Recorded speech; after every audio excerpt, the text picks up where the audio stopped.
ഏതൊരു ഇലക്ഷൻ വരുമ്പോഴും നമ്മൾ സ്ഥിരമായിട്ട് കേൾക്കുന്ന ഒരു പരാതിയാണ് സ്ത്രീ പ്രാതിനിധ്യത്തിന്റെ കുറവ്. ഇപ്പൊ കഴിഞ്ഞ ദിവസം ഡിക്ലെയർ ചെയ്ത സ്ഥാനാർത്ഥി പട്ടികകളിൽ പോലും 20% അതിൽ താഴെയോ മാത്രമാണ് സ്ത്രീ പ്രാതിനിധ്യം വരുന്നത്. അപ്പൊ ഇതിനെ ആസ്ന ഒരു വനിത എന്നുള്ള നിലയിലും ഒരു സിവിൽ സർവന്റ് എന്നുള്ള നിലയിലും എങ്ങനെയാണ് നോക്കിക്കാണുന്നത്? ശരിയാണ്. ഇപ്പൊ സിവിൽ സർവീസിന്റെ ഒരു കാര്യം നോക്കിക്കഴിഞ്ഞാൽ ഇപ്രാവശ്യം 47 പേരാണ് കേരളത്തിൽ നിന്ന് കിട്ടിയത്. അതിൽ ഏകദേശം 25-28 വരെ പെൺകുട്ടികൾ തന്നെയാണ് സിവിൽ സർവീസ് ക്ലിയർ ചെയ്തിട്ടുള്ളത്. രാഷ്ട്രീയത്തിന്റെ കാര്യം വരുമ്പോൾ എക്കണോമിക്കലി ആയാലും പൊളിറ്റിക്കലി ആണെങ്കിലും എംപവർ ആവുന്നതിൽ ഒരുപാട് തടസ്സങ്ങൾ ഇപ്പൊ വരുന്നുണ്ട്. അപ്പോൾ പല സ്ഥലത്തും ഇപ്പൊ നമ്മുടെ കേരളത്തിൽ അക്കാര്യത്തില് പഞ്ചായത്ത് തലത്തിൽ നമ്മൾ നോക്കിക്കഴിഞ്ഞാൽ നമുക്ക് റെപ്രസെന്റേഷൻ കൂടുതലാണ് സ്റ്റാറ്റിസ്റ്റിക്സ് ഒക്കെ വെച്ച് നോക്കുമ്പോൾ. പക്ഷെ എന്നാൽ തന്നെയും ഡിസിഷൻ മേക്കിംഗ് സ്ത്രീകളിൽ കറക്റ്റ് ആയിട്ട് വരുന്നുണ്ടോ എന്നുള്ളതും ഒരു ചോദ്യമാണ്. അപ്പോൾ ഒരു സീറ്റ് സ്ത്രീകൾക്ക് കിട്ടുന്നതിനപ്പുറത്തേക്ക് ഡിസിഷൻ മേക്കിങ്ങിനും അവർക്കുള്ള പവർ കൂടുതൽ കിട്ടേണ്ടതാണ്. പക്ഷെ നമ്മുടെ സമൂഹം മാറി വരുന്നുണ്ടെങ്കിലും ഇപ്പോഴും ആ ഒരു പാട്രിയാർക്കിയൽ സമ്പ്രദായം, ആ ഒരു മൈൻഡ് സെറ്റ് കുറെ നിലനിൽക്കുന്നുണ്ട് എന്നുള്ളതിനൊരു എക്സാമ്പിൾ തന്നെയായിട്ട് എനിക്ക് തോന്നുന്നത് ഈ പൊളിറ്റിക്കലി സ്ത്രീകൾ അത്രയും ഉയർന്നു വരാത്തത്.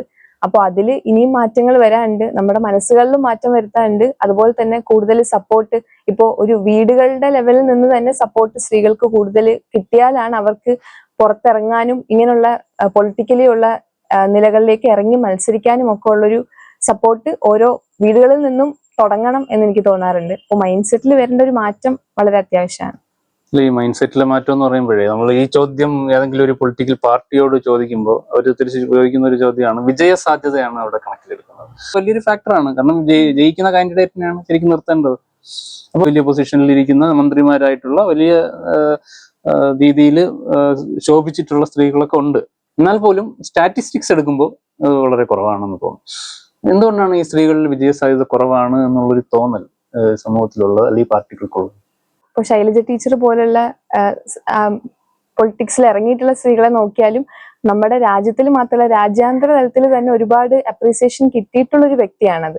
അപ്പോൾ അങ്ങനെ പ്രൂവ് ചെയ്തിട്ടുള്ള അവസരങ്ങൾ ഉണ്ട്. പക്ഷെ എന്നാൽ തന്നെയും എനിക്ക് തോന്നുന്നു ആൾക്കാരുടെ മനസ്സിൽ സ്ത്രീകൾ കേപ്പബിൾ ആണോ എന്നുള്ളൊരു സംശയം പലരുടെ മനസ്സിലും ഇപ്പോഴും ഉണ്ടായിരിക്കാം. അതിൽ ഈ ഒരു മൈൻഡ് സെറ്റ് തന്നെയാണ് വലിയ ഒരു സ്ഥാനം വഹിക്കുന്നത്. ഇപ്പൊ സ്ത്രീകൾ അങ്ങനെ ഒരു പൊസിഷനിലേക്ക് എത്തിയാലും അവരെ കൊണ്ട് ചെയ്യാൻ പറ്റുമോ, അവർക്ക് കുറെ ലിമിറ്റേഷൻസ് ഇല്ലേ എന്നുള്ളൊരു തോന്നൽ വരുമ്പോഴായിരിക്കാം ആ ഒരു വിജയ സാധ്യത കുറവാണ് എന്ന് ആൾക്കാർക്ക് തോന്നുന്നത്. അപ്പൊ അത് മാറണമെങ്കിൽ ഈ പറഞ്ഞ പോലെ ഓരോരുത്തരും ചിന്തിക്കുന്ന രീതിയും മാറണം. സ്ത്രീകൾക്ക് ആ ഒരു സപ്പോർട്ട് സിസ്റ്റം കൊടുക്കുകയും അവർക്ക് ചെയ്യാനുള്ള അവസരം കൊടുത്ത് പ്രൂവ് ചെയ്ത് തന്നെ അത് മാറ്റാൻ പറ്റുള്ളൂ. അപ്പൊ അതിനിനിയും അവസരങ്ങൾ വരണം, മാറ്റങ്ങൾ വന്നുകൊണ്ടിരിക്കണം എന്നാണ് എനിക്ക് തോന്നുന്നത്.